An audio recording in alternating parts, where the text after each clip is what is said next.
Hey guys, welcome into this segment from our full-length The Onside Kick podcast. In order to get the full podcast, go down to the description, go to Blog Talk Radio / The Onside Kick to download the full thing. Enjoy, everybody. But Mark, let's move on. We're going from one bad team to another bad team in the NFC West, and I'm sorry, Rams fans. Not that far away from each other. Rams fans, if you're on YouTube, welcome into your segment. If you're on Blog Talk Radio, thank you for sticking along with us, and we're going to preview now the Rams as we continue up the ladder of the NFC West. And fun fact with this one, we just talked about the team that let teams score the most points on them. This was the one that scored the fewest points. Yeah. So if these two teams played each other, they might. I don't know if they played each other last year or not, but it would have been great. Or if they got combined into one team, they would be the worst team in the league. They would score the least points and give up the most points, which is not what you want to do. They would just go out there and not do anything. Yeah. But, I mean, coming into this season, I'm looking at the new arrivals for the Rams, some of them being Connor Barwin. You're going to have Dunbar coming over, running back from the Cowboys. We have, for the wide receiver position, Robert Woods coming over from Buffalo. Really the main departure for this team are two of them, TJ McDonald in the safety and then Kenny Britt for the wide receiver core. And actually, before we start this, I actually found a fun fact. You knew about it, apparently, before I told you. I found out that Tavon Austin has a unique and funny contract where if you look at the number, the $10,555,501 that he makes in a year, yeah, it's the same backwards and forwards. I thought that was kind of funny. Also, I found out, I want to say it was the Rams, that their main guy in the front office that kind of sends out the contract offers, sends them out in haikus. Because he thinks that it's a interesting take and that when your team is as bad as LA has been in recent years, really doesn't. It's like the Patriots aren't sending out haikus. Yeah, you gotta do something fun. It's like when you really hate your job, so you put a cute cat picture up by your just hanging in there, hanging in there, Mark. At least you got that going for you. But looking at this Rams team, really the elephant in the room that we got to touch first is Jared Goff. Yep. I mean, this was obviously the main reason why Jeff Fisher was let go, I would say, is the handling of Jared Goff is one of them. And saying that, he's not going to start, and then a good chunk through the season, he is going to start.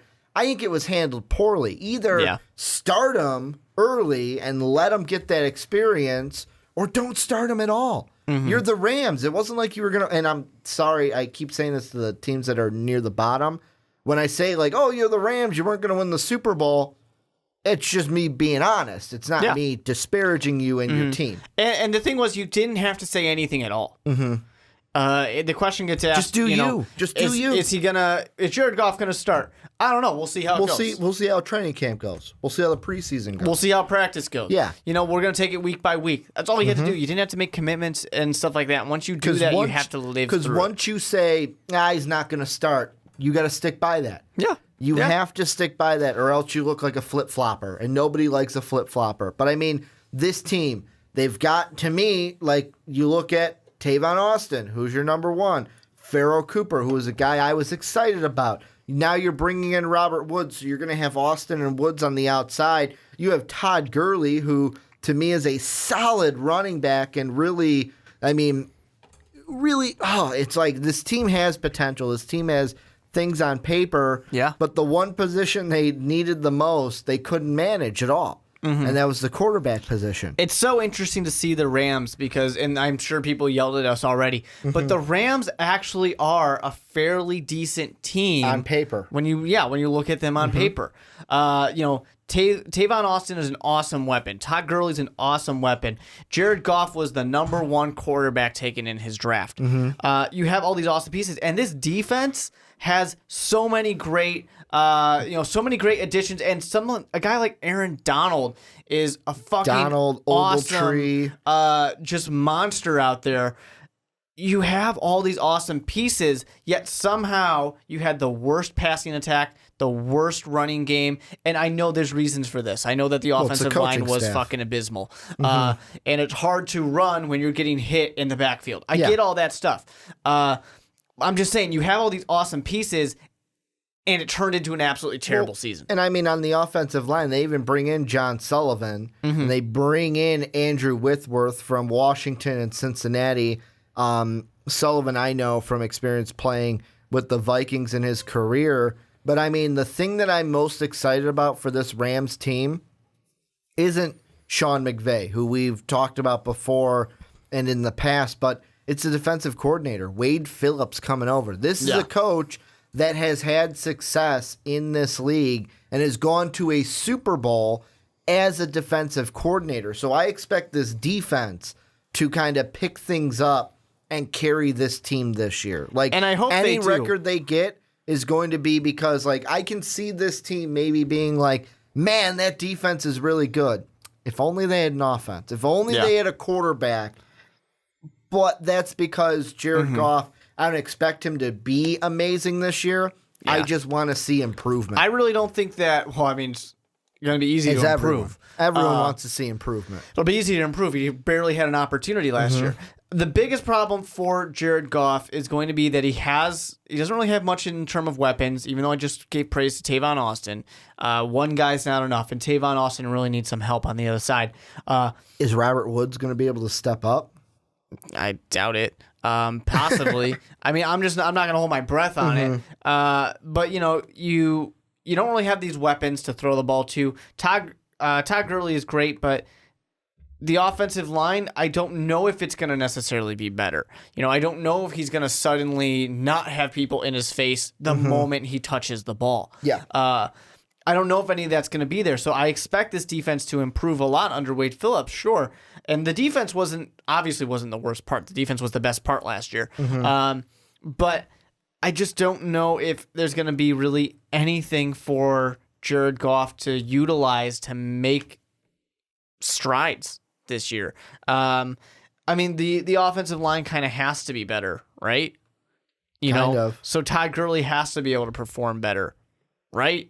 Tavon Austin, I don't necessarily know that it gets much better for him, but sure, Robert Woods, I mean, it's not a step in the wrong direction. It's just same thing with the 49ers, and this is a tough podcast because these are two of the teams that I'm absolutely lowest on. These are two of the teams that were in the top 5 of the draft, and the Rams didn't even have their pick. Yeah. Corey Davis went to the Titans because the Rams wanted Jared Goff, which I mean, I even asked you beforehand, like, oh man, like I kind of look at it where it's like, do you make that trade? And of course you do. If you think Jared Goff is the guy who's going to be your quarterback, you have to do it. You have to shore up the one position that matters on your offense. But I know it's not easy to look there and say, yeah, we could have got Corey Davis. We could have got that weapon. But then you look at it and yeah, we would have had that weapon, but no one to throw to him. Yeah. Kind of a deal. And maybe you would have Matt Barkley or Brian Hoyer. And the bright side of the Rams is that unless you do any trades, you have your first-round pick this year. So you should have a top 5 pick to maybe get a weapon. And that's going to be huge because, like we said, Wade Phillips is here. He's going to improve this defense for sure. Defense was the best part of the Rams last year. You're starting to improve the line. Hopefully it gets better. You'll make more additions. You'll shore it up even further. Todd Gurley's already there. Tavon Austin's there. You get that quarterback if by some stretch of the imagination, Jared Goff proves that no fucking way is he going to be the guy. Or you go get yourself a wide receiver. Something easy. That's what we're all kind of hoping for is that they go and they get a top 5, top 10 wide receiver next year. And they can really, I mean, that one addition will do so much to help this team unless it's just absolutely terrible on the offensive line and they have to go get a new tackle. They have to get a new guard, something like that. But yeah, you're really hoping for that offensive weapon to be out there. Well, and I mean, the thing that with the Rams, and I kind of feel like it's kind of like a slap in the face even to bring this up because we haven't played the 2017 season yet this year, but I mean, looking at the way too early mock draft that Todd McShay had the Rams at 17th according to Football Insider, and I mean that's a spot where if they're there, they could have. I mean, you had Callaway from Florida, who's a wide receiver, go Sutton from SMU. To me, that's the thing. We got to get we got to get Goff some weapons because the wide receivers that you've had the past few years, this Rams wide receiver core has not been anything since my childhood with The Greatest Show on Turf. Mm-hmm. With Isaac Bruce on one side and Torrey Holt on the other side, it hasn't been anything since then. Yeah, but I'm going to say, for a way too early mock draft, it blows my mind that the LA Rams are going to be 17 and that's overall. That's based off of the Football Insider numbers. And I know that a lot of people are doing that. I mean, the Vikings are the number 5th team in the draft, according to that. 15? 5. 5? 5th. That sounds fair. That sounds reasonable. But, I mean, it's just, you look at the schedule, and it's going to be tough. It's going to be tough for the LA Rams to really go out there and make a big splash this coming year, which really is not a problem for them because they kind of had to hit reset. After too much 7-9 bullshit, they had to hit reset. I want to ask you this question, and I know this question might piss off Ram fans, but I'm going to ask it anyways. All right, let's hear it. Let's say they are a top 5 pick. Yep. Let's say top 3 pick in the All draft. I know that it's like, if Goff does well enough, you might not do this, but based off of what we're expecting coming in, if you're a top 3 pick, maybe even top 2, do you sit there and go, let's take one of these guys, Goff is done? Or do you look at it and go, let's try to trade back? Who wants a quarterback? You can get away with it only because you ended an era with Jeff Fisher. And you can really say... And you can put Goff into that era? Yeah, you can say this was a relic of the past. I know it was a transition type of thing, but it's a relic of the past, and we're done. Gave up 2 firsts for a 2-year guy? But that's the other thing. The reason why you really can't is because of the trade. You have to accept the history. You have to accept it and acknowledge it. Your best bet is going to be, yes, trade back. But there might be a really great wide receiver that you just can't pass on. There might be a really great offensive lineman you can't pass on. Unless you pull off the John Lynch move of, hey, the guys right behind us want a quarterback. Or they want somebody. I don't know who they want. Wink, wink, nudge, nudge. Sure. You can pull something like that off. I mean, trading and getting more picks is always going to be good. It's always going to be valuable. Hey, the Patriots do it. If it works for them, why not work for anyone else? Patriots and Rams are in 2 different areas. But, sometimes, though, you just got to make that pick, too. And anything they make in that top 3, that top 5 is going to be worth their weight in gold. So, hope it's a big, fat defensive lineman or something. Yeah, and I mean, this one, to me, this team is easy. Like, of course, it's like the 49ers, not expecting an amazing season out of the Rams this year. The one thing I am expecting, though, is them to split with the Seahawks because they usually always do that each and every year. Or at least, maybe they'll tie. Maybe they'll tie. No, that's the Cardinals and the Seahawks. This division loves ties. They do. Well, like I said, we had the Cardinals and the Seahawks last year with the tie, and the Rams each and every year seem to steal one away from the Seahawks. But the thing I'm interested to see is what's going to happen this year because I look at last year, and we have a ton of games. We have 9-3 against Seattle, 1-score game. The win over Tampa, 5-point game. The win over Arizona, a 4-point game. We've got the loss at Detroit, 3-point game. Giants was a touchdown game.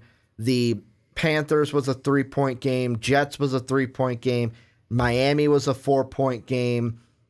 And the rest after that Miami game, then they all became blowouts. There's about, 7 or 8 games that I listed that were all 1-score games. Yeah. Like, that is the thing with this team is, are they going to be able to keep it close because of this defense? And it's surprising, back to a point that I made. Some of those teams they were facing were not as good not caliber. good teams. Where, I mean, you look at the beginning and you're going to play the Colts, you're going to play the Redskins, you're going to play the Cowboys, Colts the will be Seahawks interesting, again. Though. Colts will be interesting. Andrew Luck's out there. He's going to score points. I know.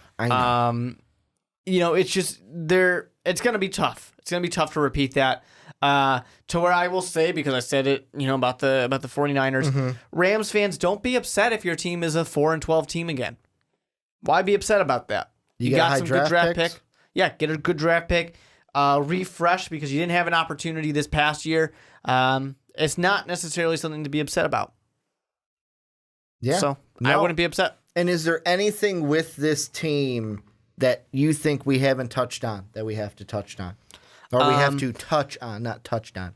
I mean, this isn't really much of anything, but try and control the market because you got competitors now. Yeah, no, try to control that market because, like, you're talking about the Chargers now coming over to L.A. The unwanted L.A. team. Yeah, and it's one of those things where it feels like the L.A. fan base is like, no, we don't want them. And they're now, like, wait, stop it. And now San Diego fans are like, fuck you guys, you can have them. We don't want them anymore because they deserted us. Yeah.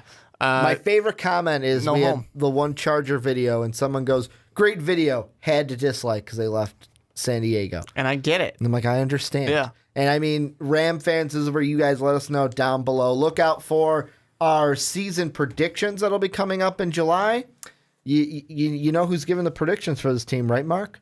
Right? You know? I don't think it's me. It's you. Yeah, you got the Rams this year. We're giving you the Rams. We're changing some things. I have both LA teams? Yes, you have both LA teams. So Mark, Rams fans, you're not going to like me that day. That's for sure. Mark will be giving the predictions for the Rams. Had to throw that out there because one of us was giving the predictions. But let us know down below in the comment section, what do you guys think for the Rams coming up this season? Well, I hope you guys enjoyed that segment from the onside kick. If you think the fun stops there, you're wrong, because click the video right over here. What are you thinking? Come on, click it. It's going to go away. It's going to go away. Bye, everybody.